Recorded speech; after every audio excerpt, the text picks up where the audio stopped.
Magandang umaga po mga kapatid. Salamat po sa Panginoong Diyos sa pagkakataon na tayo po ay magkadaupang palad muli.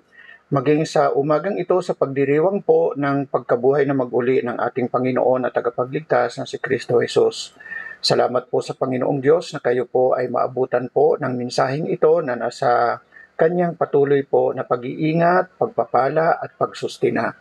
Purihin po ang Panginoon sa patuloy po na ating pong paglilingkod at pagsamba sa Panginoon sa pamamagitan ng ministry po ng Aperom Fundamental Baptist Church. Kayo po na ating po nakakasama sa mga video recordings po natin ng mensahe ng salita ng Diyos. Nais po namin kayong makasama sa ating pong pagsamba sa URFBC, doon po sa lugar po ng mga opilaryo po. At nais po namin kayong anyayahan kung meron po kayong pagkakataon na makapunta doon, paki-mensahe lamang po either ako or si Ma'am Sue sa direksyon po ng papunta sa lugar ng pagsamba. Kami po ay may kagalakan na kayo po ay aming pong i-welcome sa pagsamba po ng Aperom Fundamental Baptist Church. Patuloy po ninyong ipanalangin po ang inyong lingkod at ang kanyang buong pamilya. Patuloy ninyong isama sa panalangin ang bawat member po ng URFBC.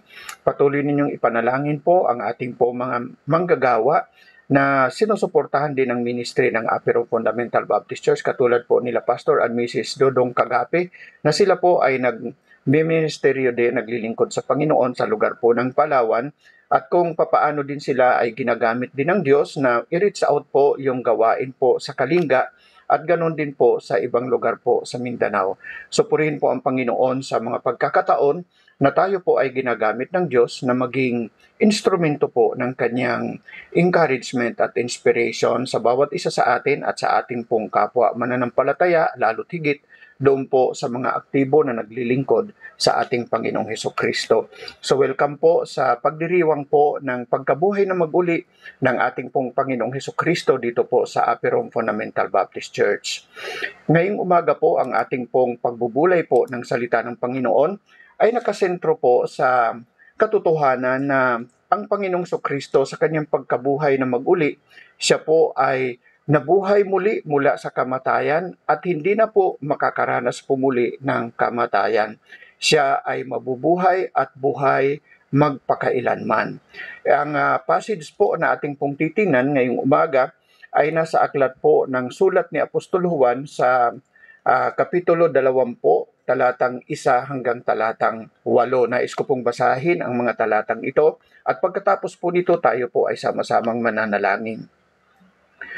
Juan Kapitulo 20, talatang 1 hanggang talatang 8. Nang unang araw ng Sanlinggo ay maagang pumunta sa libingan si Maria Magdalena, samantalang madilim pa, at nakitang ang bato ay naalis na sa libingan. Kaya tumakbo siya at pumunta kay Simon Pedro at sa alagad na minamahal ni Jesus. At sa kanila'y sinabi, "Kinuha nila sa libingan ang Panginoon at hindi namin alam kung saan siya inilagay." Kaya't umalis si Pedro kasamang isa pang alagad at pumunta sila sa libingan. Silang dalawa'y tumakbong magkasama, subalit ang isang alagad ay mas matuling tumakbo kaysa kay Pedro at naunang dumating sa libingan. At siya yumko upang tingnan ang loob at nakita niyang nakalatag ang mga telang lino. Subalit hindi siya pumasok sa loob. Dumating naman si Simon Pedro na sumusunod sa kanya. Pumasok siya sa libingan at nakita niyang nakalatag ang mga telang lino. At ang damit na inilagay sa kanyang ulo ay hindi kasamang nakalatag ng mga telang lino, kundi bukod na nakatiklop sa isang tabi. Pumasok din ang alagad na unang dumating sa libingan at kanyang nakita at siya'y naniwala. Pagpalain po ng Panginoong Diyos ang pagkabasa ng kanyang banal na salita. Tayo po ay dumako sa kanyang presensya sa pamamagitan ng ating sama-samang pananalangin. O Diyos, amang banal, Diyos na makapangyarihan sa lahat.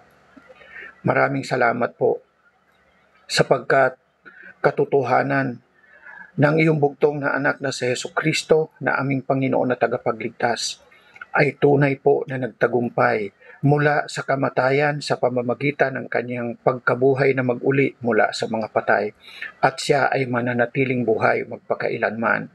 Lalo't higit siya po ay nananahan sa aming po mga puso, sa aming buong buhay at nagbibigay sa amin ng kasiguruhan na kami po ay mapalad, meron pong mapalad na pag-asa at ang pag-asang ito ang magbibigay sa amin po ng sapat na encouragement at inspiration na kami po ay mamuhay sa mundo na ito ayon po sa iyong kalooban at para sa iyong kaluguran. Kausapin ninyo muli kami, Panginoon, sa pagbubulay po ng iyong banal na salita.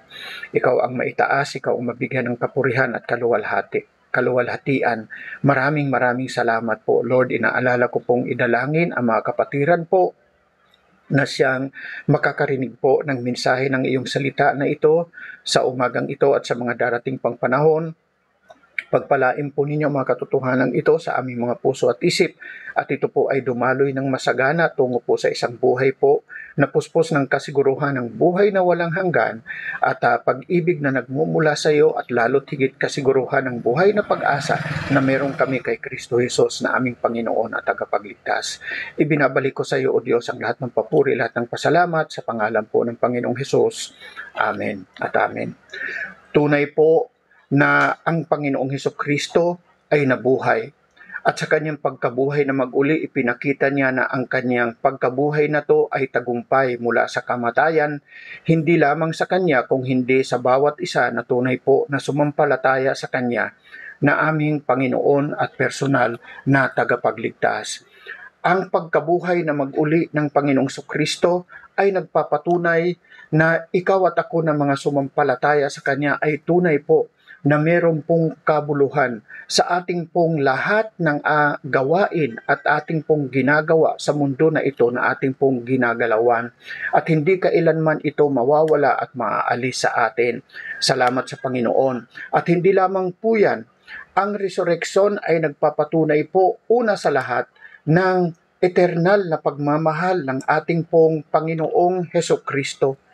Ang sabi nga sa lumang tipan sa aklat po ni Propeta Jeremias sa chapter 31 verse number 3, ang Panginoon ay nagpakita ng una sa akin na nagsasabi, "Oo, iniibig kita ng walang hanggang pag-ibig, kaya't ako'y lumapit sa iyo na may kagandahang loob." Pansinin po natin na ang sabi po ng Panginoong Kristo sa pamamagitan po ni Propeta Jeremias, "Inibig kita ng walang hanggang pag-ibig. I have loved you with an everlasting love." Oo, ito ay tumutukoy specifically sa bansa po ng Israel. Ito ay patungkol po sa mga Israelita nung panahon po ng lumang tipan. Ngunit ang katotohanan ng kanyang eternal na pagmamahal ay hindi lamang po niya iginawad sa mga Israelita, kung hindi sa bawat isa sa atin na tunay po na sumampalataya sa Kanya na ating Panginoon at tagapagligtas, sapagkat ang pag-ibig po ng Panginoong Diyos ay pangwalang hanggan. Ito po ay eternal. Ito po ay mananatili magpakailanman at ito ay kanyang pinatunayan sa pamamagitan ng kanyang tagumpay mula sa kamatayan sa pamamagitan ng kanyang pagkabuhay na mag-uli. Ang sabi nga po sa aklat po na sinulat po ni Apostol Pablo sa mga taga-Epeso Kapitulo 1 talatang 4, ito ay ayon sa pagpili niya sa atin kay Kristo bago itinatag ang sanlibutan, upang tayo maging mga banal at walang kapintasan sa harapan niya sa pag-ibig. Purihin po ang Panginoong Diyos. Ang kanyang eternal na pagmamahal sa bawat isa sa atin ay pagpapakita po na ang pagmamahal na ito ay pinatunayan niya sa pamamagitan po ng kanyang sariling pagpili sa bawat isa sa atin noon pa mang hindi pa na itatatag ang sanlibutan na ito na ating pong ginagalawan. Kaya nga ang pagmamahal ng Diyos ay tunay po na pangwalang hanggan, eternal na pagmamahal, at ang kanyang pagkabuhay na mag-uli ay nagbibigay po ng tatak at ng kasiguruhan na ang pagmamahal na ito ay mananatili sa iyo at sa bawat isa na sumampalataya sa ating Panginoong Diyos. Bakit po? Sapagkat siya mismo ang pumili sa bawat isa sa atin. Pinili niya tayo bago pa man na itatag o bago pa man nangyari ang lahat ng mga bagay na ito sa ating pong kapaligiran, ang katotohanan ito ay nagbibigay sa atin ng kasiguruhan at ng pananatili ng makalangit at banal na plano ng Diyos, at lalo't higit ang kanyang mananatili at pangwalang hanggang pag-ibig sa bawat isa sa atin. Sabi nga sa Juan Kapitulo 15, talatang 13, wala nang hihigit pang pag-ibig kaysa rito, na ang isang tao ay mag-alay ng kanyang buhay para sa kanyang mga kaibigan. Tunay po na ang Panginoong Diyos ay nagpakita po ng kanyang pagmamahal. Hindi lang ngayon, kung hindi noon pa, bago pa man na itatagpo ang mundo na ito na ating pong ginagalawan, ipinakita na niya ang kanyang pangwalang hanggang pagmamahal sa atin sa pamamagitan ng kanyang pagpili sa bawat isa sa atin. Kaya nga ang kanyang pagmamahal na ito ay wala nang hihigit pa sa mundo na ito. Wala pong mas hihigit na pag-ibig kaysa sa pag-ibig na ipinakita po ng Panginoong Diyos sa bawat isa sa atin, na si Kristo Jesus ay nag-alay ng kanyang buhay para sa iyo at para sa akin. At tayo na mga mananampalataya ay may kasiguruhan po ng eternal na pag-ibig na to, sapagkat ang kaligtasan na meron tayo kay Kristo Jesus ay kaligtasan na pangwalang hanggan. Ang kapangyarihan po ng pag-ibig ng Panginoong Diyos ay iniaalok sa bawat isa sa atin. Ito po ay nag-aalok ng buhay na walang hanggan. Ito po ay nag-aalok po ng kapatawaran at paglilinis sa ating pong mga kasalanan.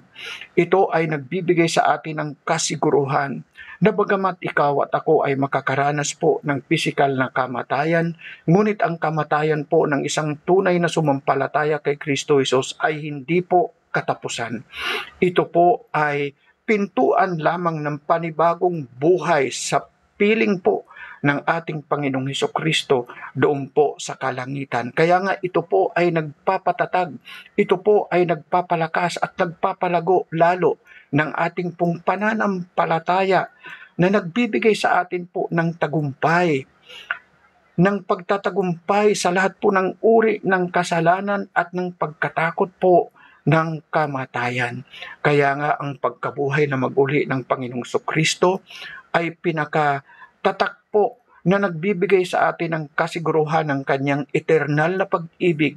At ang pag-ibig na to ay nararapat lamang po na maipakita natin bilang kanyang tunay na mananampalataya. Kaya nga pinapaalalahanan po tayo ng Panginoong Diyos sa karanasan po ni Apostol Pedro nung magpakita si Kristo Jesus sa kanya ng personal pagkatapos po ng kanyang pagkabuhay na mag-uli. Ito po ay mababasa natin sa Juan Kapitulo 21, lalo na sa talatang 17. Ang sabi po ng talatang ito, muling nagtanong si Jesus sa ikatlong pagkakataon. So nagkaroon po ng pagkakataon na si Hesukristo at si Pedro ay nagkadaupang palad, at tinanong na Jesus si Pedro po, at ang tanong niya ay, minamahal mo ba ako kaysa sa mga bagay na ito, kaysa sa lahat ng mga ito, ang sabi ng Panginoon. 3 beses tinatanong ng Panginoong Hesus si Pedro, at ang sagot lagi ni Pedro, oo, alam mo Panginoon, minamahal kita.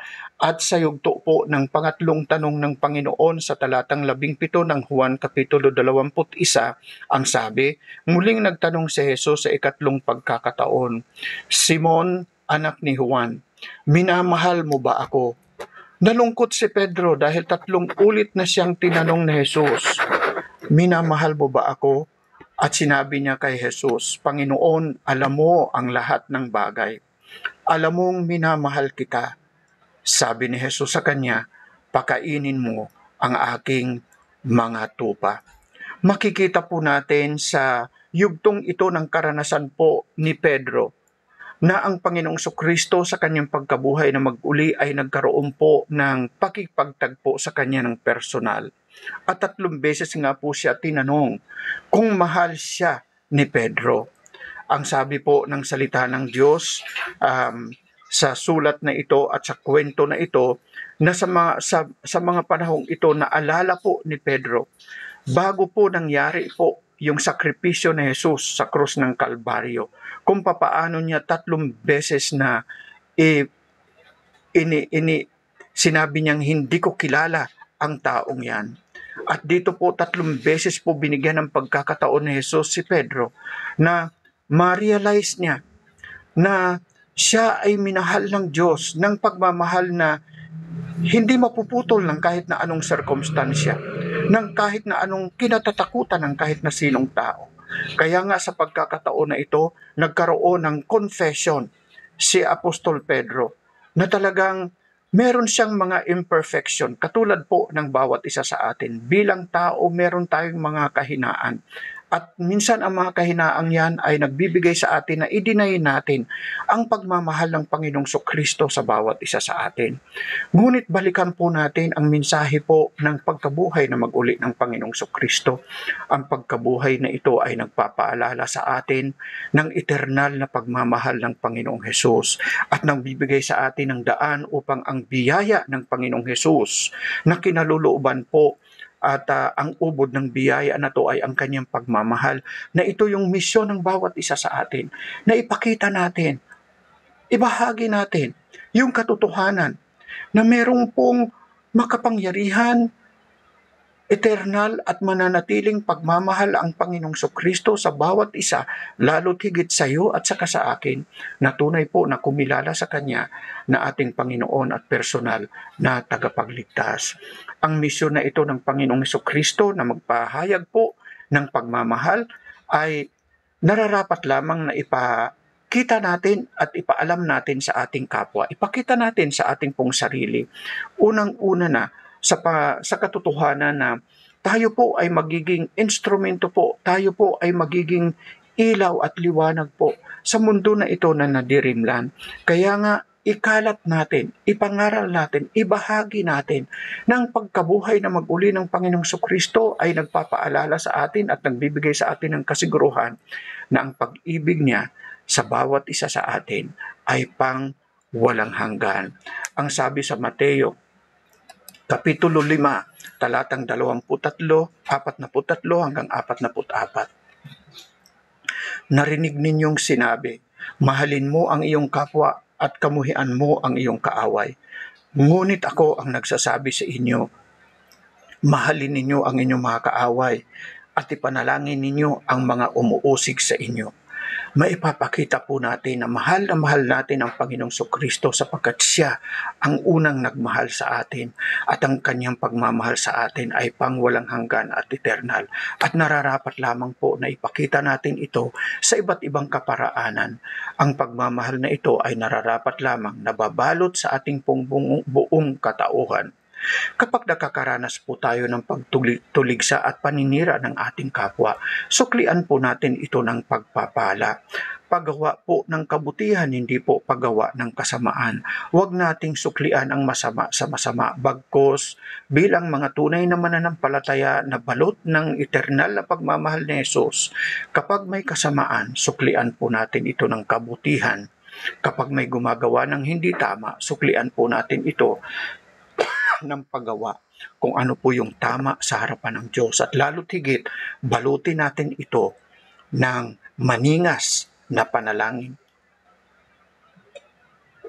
Mga kapatid, kailangan po nating maging mapanalanginin sapagkat sa mundo na ito tunay po na makakaranas po tayo ng hindi po nating inaasahan na mangyayari ng mga bagay at mga karanasan. Ngunit ialaw natin, hayaan natin na ang eternal na pag-ibig ni Kristo Jesus ang siyang bumalot sa ating mga puso at isipan at panatilihin natin ito sa pamamagitan po ng paggawa ng alam nating ito yung kalooban ng Diyos at nararapat lamang na ito ay ating pong isakatuparan at isagawa sa harapan ng ating kapwa-tao. Alalahanin po natin na tayo din mismo bago tayo nagkaroon po ng kasiguruhan ng buhay na walang hanggan at ng eternal na pagmamahal ng Panginoong Diyos ay nasa pagkakasala. Ang sabi nga sa Roma Kapitulo 5 talatang 8, ipinagtagubili ng Diyos ang kanyang pagmamahal sa atin na bagamat tayo ay makasalanan pa, si Jesus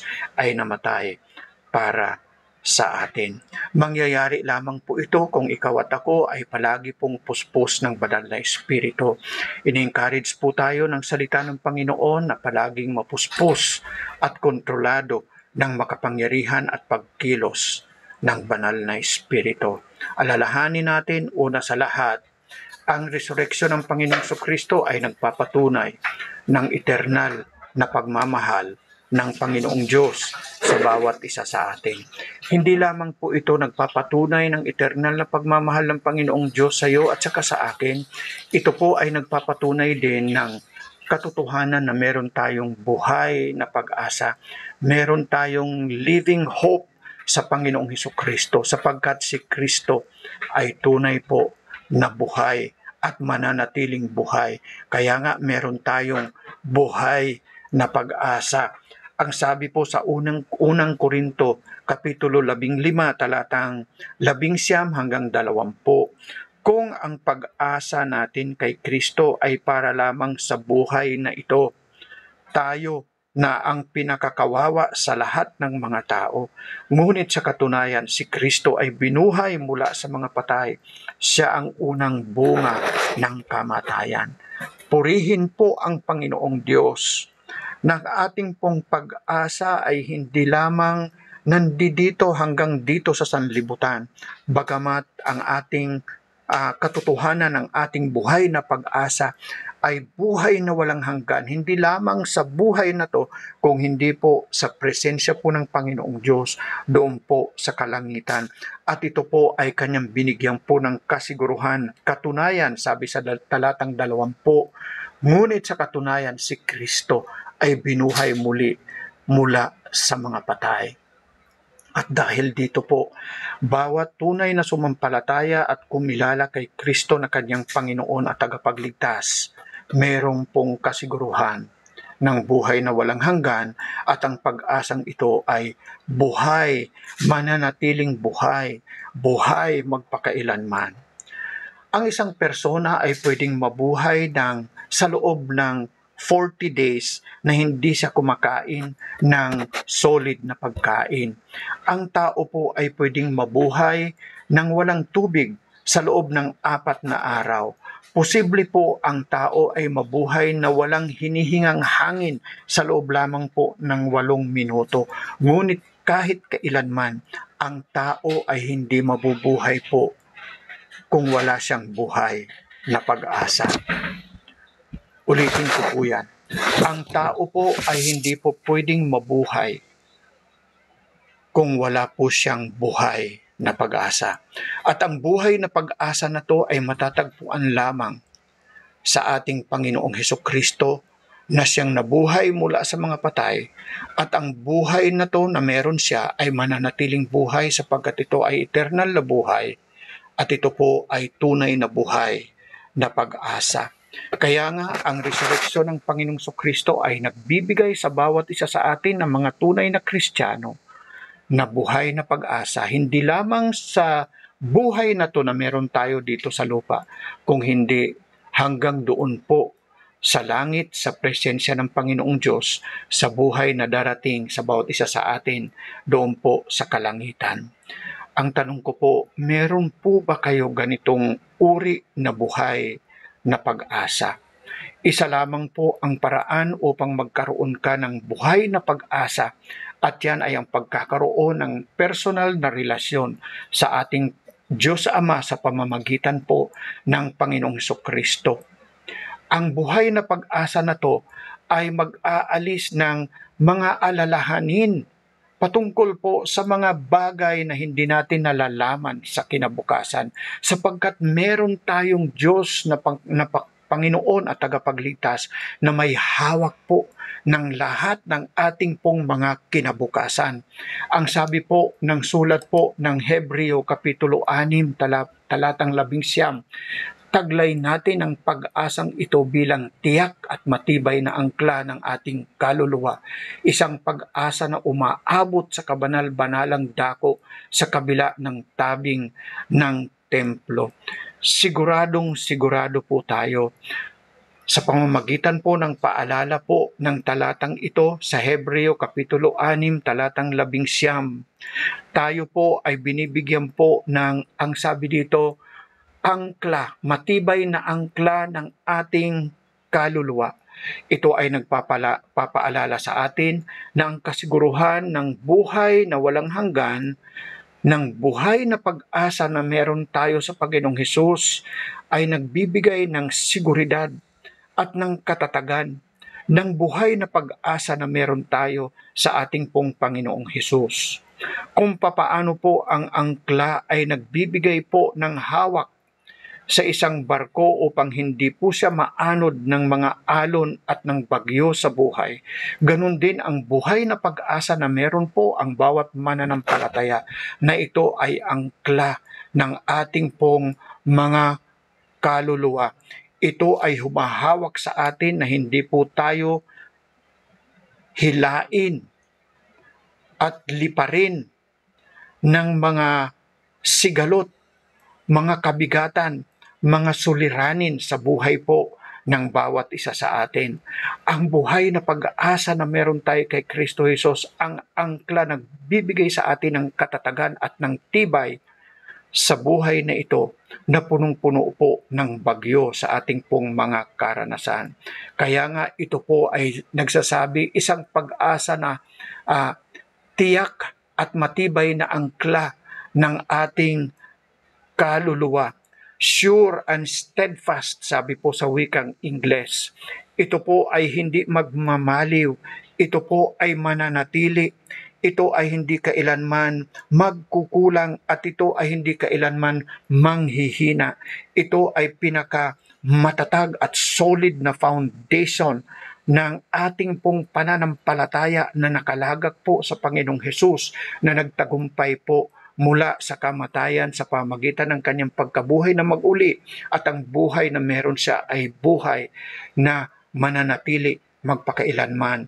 At ang buhay na to ay nagbibigay sa atin ng kasiguruhan ng kanyang eternal na pagmamahal at ng buhay na pag-asa na meron tayo sa kanya. Kaya nga ang sabi dito, isang pag-asa na umaabot sa kabanal-banalang dako sa kabila ng tabing ng templo. Ito po ay tumutukoy sa lugar ng kabanalan, sa tabernakulo sa lumang tipan, the most holy place. Sa pagsamba po ng mga Hudyo, ang pinakapunong saserdote lamang po ang nakakapasok po sa lugar na ito na tinatawag na Holy of Holies, at siya po ay nakakapasok lamang once a year sa lugar na ito. Ngunit ang buhay na pag-asa na binabanggit dito po sa aklat po ng mga Hebreo ay pag-asa na kung saan ito ay umaalis sa lahat ng mga limitasyon na nandito sa lupa na ito, upang ikaw at ako ay makadako sa kanyang banal at makapangyarihang presensya, at may magbigay sa atin ng kasiguruhan na anumang mga kahinaan sa mundo na to ay hindi magiging hadlang, na tayo po ay dalhin ng Panginoong Diyos sa kanyang presensya sa langit. Ang hope na ito ay nagdi-describe ng katotohanan na walang limitasyon, earthly limitation. Walang anumang bagay sa lupa na to na maglilimita at maghahadlang at pipigil sa atin upang tayo po ay dalhin ng Diyos sa kanyang presensya sa langit, sapagkat katotohanan po na ang buhay na pag-asa na meron tayo kay Kristo Jesus ay lalo pang pinagtitibay sa katotohanan na si Jesus ay nabuhay mula sa kamatayan, at siya ngayon ay buhay at patuloy po na nananalangin para sa iyo at para sa akin. Siya ay patuloy at aktibong gumagawa at kumikilos sa ikabubuti ng bawat isa na nagsisiibig sa Kanya. Kaya nga mga kapatid, encouragement po sa atin. Bawat isa sa atin ng mga tunay na mananampalataya, hawakan po natin, yakapin po natin na may confidence yung katotohanan na ang pag-ibig ng Diyos na ito ay mananatili magpakailanman. At ang buhay na pag-asa na meron tayo kay Kristo Jesus ay mananatili hanggang sa ito ay maisakatuparan at dalhin niya tayo sa kanyang presensya sa langit. Alalahanin po natin katulad po ng Panginoong Kristo na ang kamatayan physically ay hindi po katapusan. Bagkos sa isang tunay na mananampalataya ang kamatayan ay pintuan na kung saan papasukin ang bawat isa sa atin tungo po sa isang buhay po na napaka punong-puno ng pagpapala sa presensya ng Panginoon doon sa kalangitan. Ngunit salamat sa Diyos, binibigyan pa po niya tayo ng pagkakataon na mabuhay sa mundo na to at patuloy po na maging instrumento ng kanyang pagmamahal at ng pagsasakatuparan ng kanyang kalooban sa buhay ng bawat isa sa atin. Sa kahuli-hulihan ng mensahe na to, nais ko pong i-encourage kayo sa pamagitan po ng unang Juan, Kapitulo 3, talatang 2 at hanggang talatang 3. Ang sabi po, mga minamahal, tayo'y mga anak na ng Diyos ngayon. Ikaw ay anak na ng Diyos sapagkat kinilala mo si Jesus na yung Panginoon na tagapagligtas. Hindi pa nahahayag kung ano ang magiging katulad natin sa panahong darating. Ito yung buhay na pag-asa na meron tayo kay Kristo Jesus. Hindi pa kumpletong nahayag sa atin. Mamamangha tayo mga kapatid, mamamangha tayo. Pag tayo po ay dinala ng Panginoong Hesus sa kanyang presensya sa langit. Ngunit ito ang alam natin, kapag nahayag na ang anak, tayo'y magiging katulad niya. Purihin ang Panginoong Diyos. Tayo ay magiging katulad ng Panginoong Kristo. Sa paanong paraan? Mabubuhay po tayo magpakailanman. Mararanasan na natin yung kanyang eternal na pagmamahal. Kompletong mararanasan. Ngayon nararanasan po natin ang buhay na ito, eternal life na ito ngayon. Ngunit kompleto nating matatamasa yung eternal na pagmamahal ng Panginoong Kristo sa panahon na kanyang tayo ay kunin, sapagkat makikita natin siya sa kanyang tunay na kalikasan. Makikilala na natin siya ng lubos. Dito marami pa po tayong mga tanong pagdating natin doon sa presensya ng Panginoon. Ito ay makikilala natin siya sa kanyang tunay na kalikasan. Kaya nga, habang tayo ay nandito pa sa lupa na to at binibigyan pa ng buhay ng Panginoong Diyos, ano ang dapat nating gawin? Ang sino mang mayroong ganitong pag-asa sa anak, naglilinis ng kanyang sarili, katulad niya na malinis. Ano ibig sabihin? Mamuhay tayo na malinis sa harapan ng Diyos. Sabi nga, kung may mga gumagawa ng masama, pagsikapan nating gumawa ng mabuti. Kapag may mga naninira, pagsikapan nating gumawa ng ikaayos. Kapag may namumuhi, suklian po natin ng pangunawa, pagmamahal, at panalangin. Kinukongratulate kita kapatid, sapagkat bilang tunay na mananampalataya, minahal ka ng Diyos ng pagmamahal na walang hanggan, hindi magmamaliw. At higit sa lahat, meron kang buhay na pag-asa. Sa mundo na to, hindi tayo mawawalan ng pag-asa hanggang sa tayo po ay dalhin ng Panginoong Diyos doon sa kanyang presensya sa heaven. Tayo po ay magdiriwang ng katotohanan na ito ay kanyang tinatakan at binigyan po ng seguridad sa pamamagitan ng kanyang pagkabuhay na mag-uli mula sa mga patay. Pagpalain po tayo ng Panginoong Diyos sa pagdiriwang po natin ng pagkabuhay na mag-uli ng Panginoong Kristo mula sa mga patay. Tayo po ay mananalangin. Amang Diyos na makapangyarihan sa lahat, Diyos Ama na nagmahal sa amin, salamat sa katotohanan na ang iyong pagmamahal ay mananatili magpakailanman. Hindi ito mapuputol. Ito po ay magpapatuloy. Hawak ninyo kami, Panginoon, at wala nang makakaagaw sa amin mula sa iyong makapangyarihang kamay. Salamat o Diyos sapagkat sa buhay na ito, napakarami po mga kabigatan, mga suliranin sa buhay. May mga nakikita po kami na hindi karapat-dapat. Nakakalungkot po minsan, nanghihina kami. Ngunit salamat Lord sapagkat meron kaming buhay na pag-asa sa Panginoong Hesukristo. Nawa suklian namin ito ng kabutihan, suklian namin ito ng masayang buhay base sa iyong kalooban at sa iyong salita. Tulungan ninyo kami na mamuhay na may kalinisan sa iyong harapan at sa harapan ng aming kapwa. Tulungan ninyo kami, Panginoon, na gawin po ang iyong nais na may sakatuparan. Gawin namin ang iyong layunin. Lord, sa buong mundo, sa pagdiriwang po ng pagkabuhay na mag-uli ng Panginoong Hesus, nawa maraming kaluluwa ang makasumpong po ng katotohanan na kay Kristo Hesus ang tunay na kasiguruhan ng buhay na walang hanggan.